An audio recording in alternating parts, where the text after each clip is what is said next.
is Daily Blast Live. We're talking about what you're talking about. Get real. You all ready for this? Dun dun dun dun dun. No. Y'all, just stop. This is a sham. Yes. Welcome to DBL. Listen, we're gonna one day do Jeff's way and start the show like 5 minutes or 5 seconds early and 10 seconds early and kind of lead in and just kind of show behind the scenes. Oh, it's good We're never stuff, gonna guys. do that. Yeah. We're never gonna do that. Stuff, But guys. I always wanted to do that. Film like 10 seconds early. Keep it clean, right? But our best conversations start there, and it rolls us right into the show. Absolutely. Let's talk to the producers. Is that ever gonna happen? No. Big Jeff's ideas ever going through? Do I have a sound guy? No. All right. Let's get to it, guys. Johnny Depp is back in court for day 3 of his trial against his ex, Amber Heard. And get this, it's all being broadcast live on Court TV. So Johnny is suing Amber for $50 million over an op-ed she wrote. She claimed to be a victim of domestic violence, but never mentioned Johnny's name. In opening statements yesterday, her lawyer said Johnny is to blame for his own public downfall. Let's watch. You're going to see who that man really is. Amber is going to tell you about it. You're going to hear from other witnesses. And you're going to hear who he really is in his own words. In the vile, graphic, terrible messages that he wrote about Amber and ways he used to describe Amber and what he wanted to do to Amber. Well, this is ironic. Johnny's lawyer said that Amber was the abuser in their marriage. Take a look. She would berate him, scream at him. He would try to appease her, and sometimes, just sometimes, things would get better. But it would always happen again. So Johnny's sister also took the stand and said Johnny used to hide from their abusive mother, and when Johnny traveled with Amber, he'd get a separate hotel room to hide in if he and Amber started to fight. Listen, we're kind of reacting between clips here, Tori. You could kind of kick it off. They both don't look very happy, and I don't know who wins at the end. It seemed like it was your first observation. Yeah, and actually, Erica Cobb was the one who was like, they just look like they're defeating each other. Well, no, that they have abused each other. Like there's a couple of different ways that you can absolve a relationship. You could either decide that we're gonna fight this out and destroy each other. Yeah. You can decide to do the inaction route, or you could decide to make a conscious decision. And I know that conscious uncoupling with Gwyneth Paltrow and Chris Martin was such a taboo thing. I consciously uncoupled because when you do that, you're mindful of every single thing that's happening. The good, the bad, the let's not let this get bad. And to me, I look at a couple that looks like they let it get really bad and then tried to destroy each other in the process. And I just never understand what that's all about. I'll say this. The only thing I would disagree with you on, Erica, is the word tried. I think Johnny Depp, who was an A-list celebrity, what is he now? After that blog, I mean, I think they have destroyed each other. Like, they look defeated inside, and it looks like a relationship that is taking its toll on them so much internally that it is now spilled out into blogs, and now it's affected his movie roles. So now, what is Johnny Depp? I mean, when you look, do you remember when he was like a box office star? Like, his name would be on the marquee and people just buy tickets. And now he's just kind of this guy that's been involved in this back and forth for years now. But it's because of this, right? Yeah. And he was never criminally charged with anything. Yeah. Nothing. But he was taken away from the Fantastic Beasts franchise, which is a big income for him, right? Taken out of that, his name smeared. When we say cancel culture, there's always a road back, right? We say, but what's the damage done from the cancel culture? If Johnny even wins this lawsuit, they both have affected each other. Let's not, the court of law is going to decipher who wins what, but they obviously have affected each other. But Johnny's career is forever affected. Tarnish. I mean, you think Captain Jack Sparrow, no one got on top of Pirates of the Caribbean, and the downfall is swift. He's going to say that this amount of worth that I've been damaged is $50 million because of that. And that's the only road he has left, is you slandered me, even though she never used his name, the correlation was there that he's part of it, right? So if he wins, this will be a big breakthrough case for other celebrities to sue for slander or libel on other people, and expect that to increase if he gets the $50 million. Because it's the only road out. It's the only way out. We have to do something. Exactly. Because it seems like the court of social opinion, public opinion, is now being tried in a real court. But at this point, the damage has been done. His rep is gone. It doesn't matter about any kind of legalities unless he gets paid out. I just wonder, because what was his ex-wife, the mother of his children, Vanessa Paradiso? Oh, yeah, like yes, that? yeah. And then that was like all of a sudden gone, and then Amber came in. So is there like a track record? Like, do people, has he had a, like he was with her for like over 10 years? And I Winona believe? Ryder, who he was with also, has said very good things about Johnny. And when you talk about patterns, right? Right. She has spoken up like a friend of the court to say he was lovely to me. But this was just very toxic. Yeah. This Right. relationship Absolutely. specifically, Yeah. for sure. All right, well, let's go from toxic relationships to one everybody loves. Hot off the presses, we're learning more about JLo's engagement to Ben Affleck from her newsletter, of course, huh? Ben Affleck proposed to her Extra. while she was in the bathtub, which is Jen's favorite place on earth. Ugh. She also posted a video spilling more details about the proposal and showed off her giant engagement ring. Take a look. My love came in, Ben came in, and he got down on one knee, and he said some things that I'll never forget. And then he pulled out a ring, and he said, "Will you marry me?" And it was the most perfect moment. I've been a hater this week. I'm going to pause. Yeah, I'm going to pause. I'll take it. I'll take it. No, I'm going to go back to Take it. it. I'm going to close with it. I just want someone else to start. I'll start. I don't love baths. That's the first thing. Tori, I think that's where I was going. You're soking in your own filth. If that's where you want to have your most romantic moment, then enjoy. That's all I have to say. That's all I have to Big say. facts. I'm sorry. Eric. I'm sorry. If you want to be in your oils while someone proposes to you, enjoy. I wouldn't be there.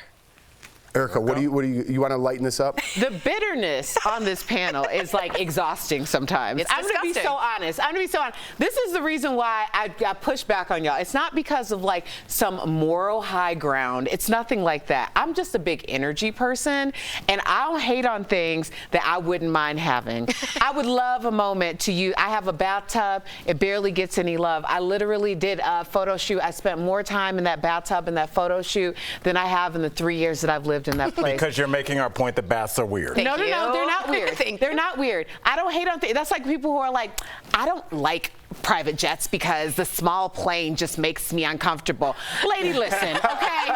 Listen, okay? Don't be putting stuff out there that you don't like it or it's not this, it's not that, because you're just kind of secretly hating on it. I don't do that because I like to invite all the luxury into my life. Well, if you're in a Goodness, bath, you the invite all luxuries. of the germs into your life. And I may have Girl, invited please. Erica to join that newsletter this morning via text. Yes. Yes. It's a glorified I'm joining YouTube the channel. newsletter. That's what it is. Yeah. All right, we'll be right back.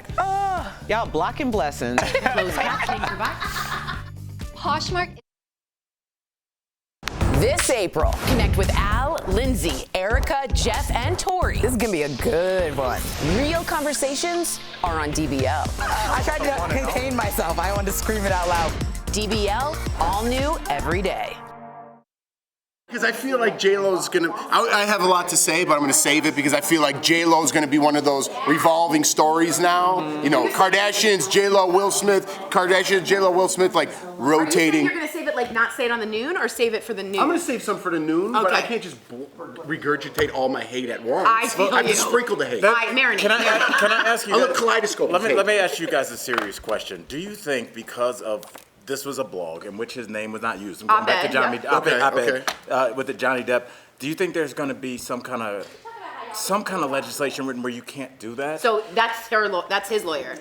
Excuse me, her lawyer is saying there is no way you can sue for slander, libel, or defamation when the name was not used. But that's not true because in broadcast you learn the rule of 15. Like if you can, or is it 15 or is it 5? Like I learned it a long time ago. Well, I never counted. What is it? What do you mean? Basically, it's if it's identifiable within a certain amount of people. Right. So you are saying something, you might be telling a story. It's like, okay, if I said, when I was in Chicago, if I said, yeah, so I was out last night, I went to this nightclub, and I'm not going to say who it was, but he is a quarterback for the Chicago Bears, and this happened. But then you named can't, him, but you didn't name his name. I didn't name him, or like, you know, he is on the starting lineup of the Bulls or something like that. So it's like you can conclude. No, it's not. Oh, okay. You can count it down, but on Right. broadcast, it's different than a public figure suing because they have an even higher scrutiny. Johnny Depp can't just sue anyone because he's a public figure. Right. So this is an even bigger jump. So her lawyers are like, And I don't know if it'll work. I don't know if it'll work, but they're saying you never named him. You can't. He can't sue. See, my co-hosts were sued by Oprah. Jeez.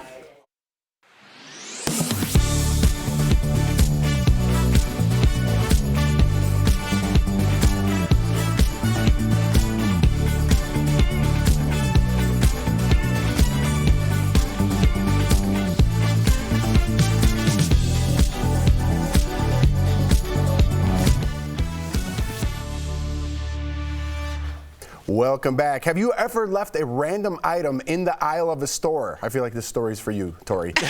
Well, a Target worker is calling you out. She's sharing videos on TikTok showing what some shoppers leave behind. This is a story? How kind. Melanie wanted to leave her empty Starbucks cup here by the perfumes. So that's amazing. Thank you. At least it's not completely full. Guys, I literally can't make this up. People think, oh, I staged these, but I don't. Like, I literally am walking down the aisle and I see 2 frozen pizzas sitting on the ground. How awesome. And they're frozen, and I bet they're, like, not even cold. Yeah. Okay, at first I was confused. Now I'm totally on board. Yeah, the producers were like, this is your story, Jack. Yeah. I just don't understand. I've gotten to a point in my life where if I throw something in the garbage cans right there, and it's a little wrapper, and it falls out, I go back and get it because I don't want the mentally, karma. I don't want that on me. Not returning your shopping carts, leaving pizza in the aisle. Who are you? There should be a special place on earth for you. Okay, but there's like they say in hip hop, there's levels to this game. Though. I do think that sometimes if you're in a big store, a huge store, like a super Walmart or something, if something is non-perishable and I have like a pack of white T-shirts and I'm kind of in the polo shirt section, that white T-shirt might not be You're going still back. in the shirt section? You can't move over to the next aisle? I'm not leaving anything frozen or anything perishable. Yeah, that's not But good. I'm also not going to be restocking shelves. That was either a if we're being terrible 100. example. I'm just That was saying a terrible I'm not going back So for you're every just day. a little bit part of the problem. I'm a little bit part of the problem. I'm not on No, you should have talked about that white T-shirt when you were in Home and Gardens, okay? Then maybe you get a pass, but you don't get a pass when you're in polo shirts. I wouldn't leave it there. I wouldn't leave it in Home and Gardens. You would Those are the nicely. 2 different sections of the store. Right. You'd want to be around its family. Any clothing item, it'd be there. Get to know the other shirts. Exactly. You know what? I saw a meme of someone who had gone to the grocery store, and in the beer section, they had placed like water, like a stack of water, and someone made a choice to like give up their water and take the beer. Yeah. And like that's a little bit better.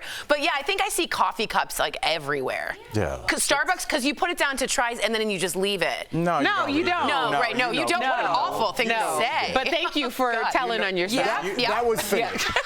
That was finished. But it's like that. Like, what kind of person are you? Like, I'm not even joking. Melanie's Someone who like terrible. throws Melanie's out terrible. like their McDonald's bag on the highway Oh, it's or while they're disgusting. driving. Next level. I'm not even joking.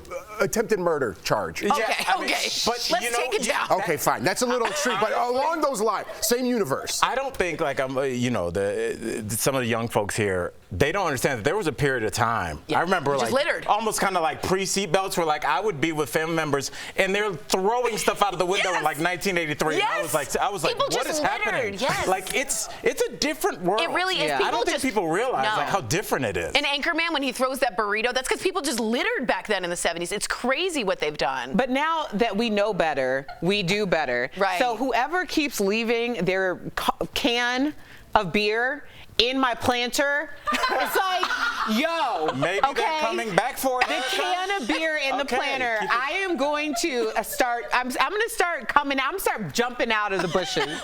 You should Get your record it. can. Yeah, you should record it. But the problem is that where they put it, it always like misses the recording. This strategic place, like they know. Wow. Like they know. I'm gonna move the cameras. I feel like this can needs its own like Instagram page. now. Listen, I'm always telling you, one. like on Rockies games, you should dress up like a bush and just wait there. That'd be great for the show. She's all. All right, coming up on DBL, our interview with Jane Seymour. We find out how she ended up in the movie Wedding Crashers. Stick around. I feel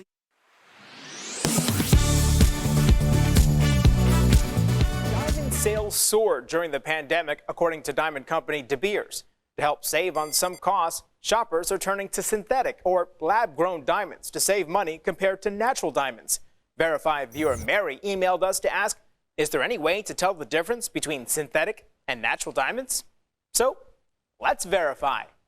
Our sources are synthetic diamond maker Alter, Mike Freed, CEO of The Diamond Pro, and James Shigley, a research scientist with the Gemological Institute of America. In the past, people turned to materials like cubic zirconia to get jewelry that looks like a diamond at a significant savings. Freed says in the last 5 years, the cost of synthetic diamonds decreased and is now making them a popular alternative. A natural diamond is formed deep in the earth at high temperatures and pressures over long periods of time and then mined. Synthetic diamonds are created in a lab that replicates the natural process in a matter of weeks. Both are diamonds with almost no differences that a person could see with their eye. Although Alter says on its website, the industry is bound by law and ethics to disclose whether a diamond is lab-grown or earth-mined. If you look at them side by side, nothing. Even if I look at them side by side, next to nothing, and it would require sophisticated equipment in a laboratory to detect the difference between the two. That's not necessarily a bad thing, according to the GIA, so long as the consumer knows what they're buying. Shigley says reputable jewelers have equipment that can quickly tell the difference. So, yes, there is a way to tell the difference between synthetic and natural diamonds, although you'll need specialized equipment to do so. It's nearly impossible for an average consumer to spot the difference with their naked eye. With Your Verify, I'm Brandon Lewis.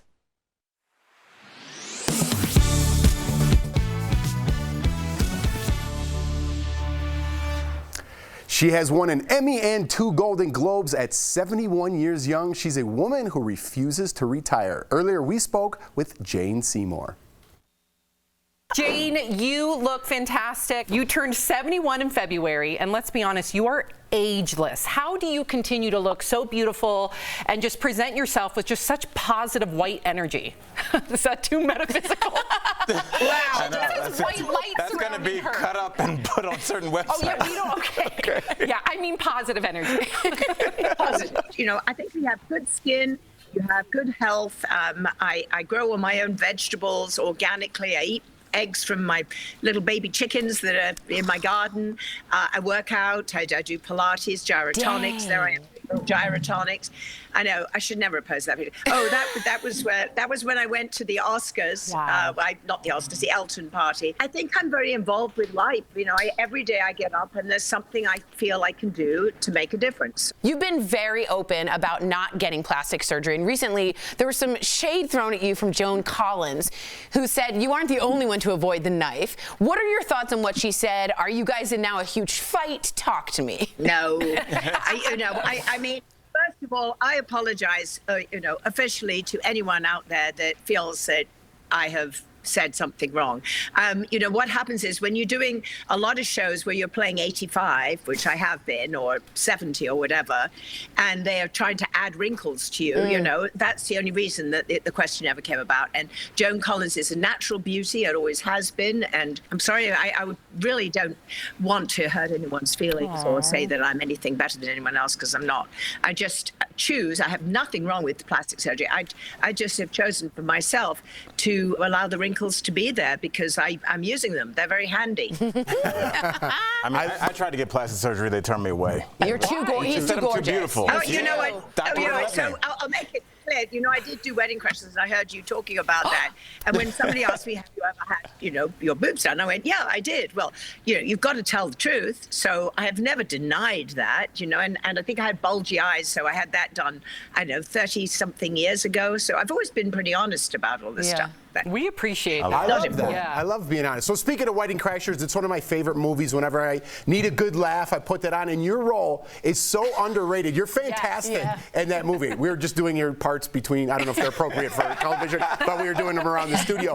But I read online, tell me if this is true, that you got that job because you were a Bond girl back in the day. Is that correct? Did I read that right? Not quite. Okay. But I think what was when I came in and I had to audition, and I don't think I've ever hardly auditioned in my life, because I got the Bond film without even auditioning. I mean, I was 20 then. So anyway, I auditioned, and then afterwards, the director and producer were very young. They said, "Oh my God, and you were a Bond girl." Like, that's what we saw you. And I kept thinking, gosh, I've been working for about 45 years since then. What did they think I was doing? Like, sitting around be discovered as a Bond girl. So no, it's just, the problem with British humor is, sometimes it's self-deprecating and sarcastic. So. Hey, I love that. And you were fantastic. And there was a Bond story in there, so I win. There was. You were right. Yes. All right. But, I am now referred to as the lady. You said it, not me. All right. There goes my Instagram handle. I saw Owen Wilson just the other day, and I said, "Owen, do you know what you've done to my career? I mean, that's it. From Bond girl to that." Good for you. Well, let's stay on the topic of your career because obviously you have a new show, Harry Wild, where you would play a professor turned detective. What do you like about this role? And honestly, do you think you could solve a real crime? Because I don't think there's anything you can't do. I think being an actress is quite useful because you're very observant and you kind of feel empathy and stuff. You can actually suss out people a little bit. That's part of what we do for a living. But Harry Wild is a fantastic character. She was a professor of English literature who just realizes most of her students are getting high and drunk and don't want to show up. They're at parties instead. And she just doesn't know what she's going to do. And she inadvertently becomes a detective. Harry Wild, everybody, is streaming right now on Acorn TV with new episodes premiering on Mondays this month. And you can visit acorn.tv to subscribe. Thank you for joining us today. We appreciate it. Amazing. We'll be right back. Thanks. Bye. Promotional consideration is brought to you by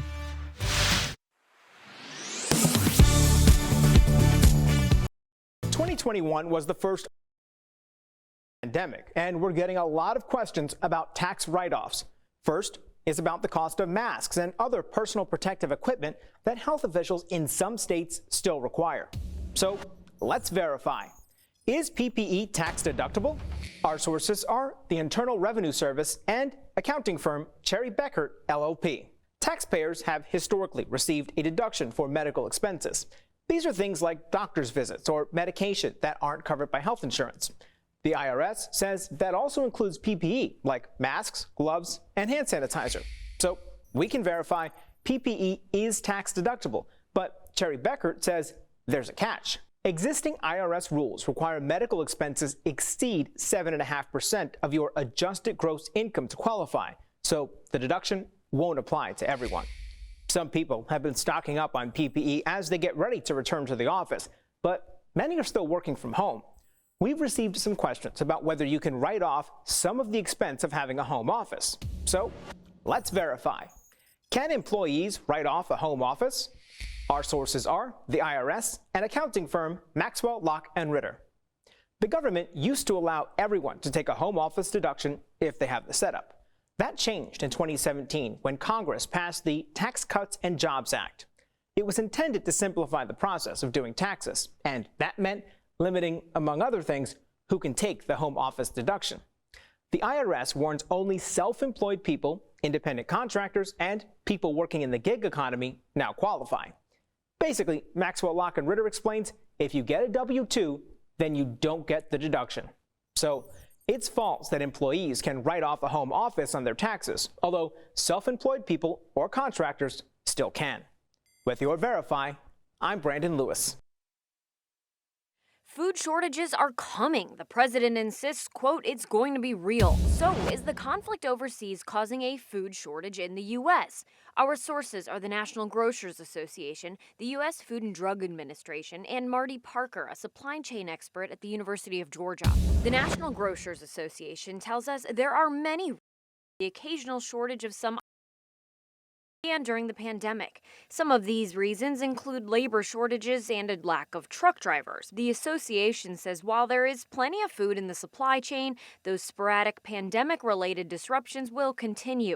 The war in Ukraine is most likely to impact wheat and fertilizer products. The FDA says they don't expect a shortage here because the U.S. is a major producer of key items like wheat. Parker believes while there's not a shortage now, one could be on the horizon. Ukraine and Russia are called the breadbasket of Europe. So they make, I think it's like 30-40% of the world's wheat. A lot of different experts are saying it's coming. Food shortages, especially wheat and wheat-fed and related products. So my guess would be probably about 2 to 3 months out.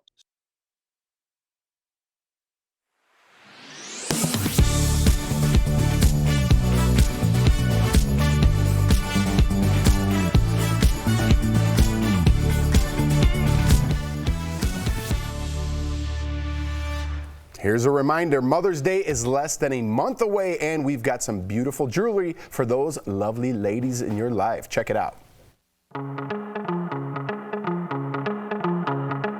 It's time to start thinking about Mother's Day. And Steph, you are our price wizard. So tell me, what do you have for us today? Hi, Tori, and hello, DBL Nation. You are right, Tori. Mother's Day is May the 8th this year, and it's time to start shopping for the special lady in your life. And you know, I've got some incredible deals for exactly what the woman in your life want. Jewelry. Of course. Yay! So first up, we've got Diamond Muse 1/4 carat TW Diamond Heart toggle bracelet in sterling silver.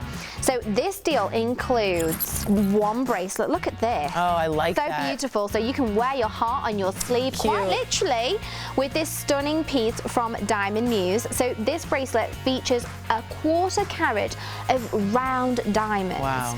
The heart detail just dazzles as it delicately dangles from your wrist and is made of genuine sterling silver and has got a polished finish. Normally it's $199, but we've got this just for you guys for only $79, which saves you all 60%. Guys, be the favorite child. Yes. Get this for mom. And also, summer's coming up. A lot more jewelry, a lot more dangles. This is fantastic. And Tori, we've got Super Jeweler 1 carat moissanite necklace or earrings in solid 14 karat gold. Oh, nice. So this deal includes one necklace or one pair of earrings. Both styles are available in white gold or yellow gold.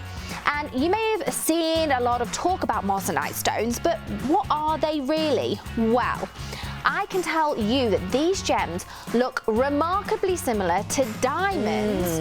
Both pieces feature round moissanite and 14 karat gold. Wow. So normally they're between $300 to $500, but right now we've got them for only $149, which is saving everyone up to 70%. Wow. Good pricing, good products. Head on over to StellaCarmina.com to snag these amazing deals at the lowest prices. You can even visit StellaCarmina.com right on your smartphone. Steph, thank you so much. This is such a well-curated grouping of gifts. Thanks, Steph. Is that collar detachable? No, and it's called a Peter Pan collar, and people liked it. I like it. Yeah, a little schoolish looking, but I think it's it looks good for our new friend, Stella Carmina. Stella, welcome to the family. Her stuff is fantastic, guys. And Mother's Day, these are great prices. Really, really good. I'm here for it. And one day we're going to put where you got the collar. Yeah, Neverland. Nice, Andy. We'll see you tomorrow.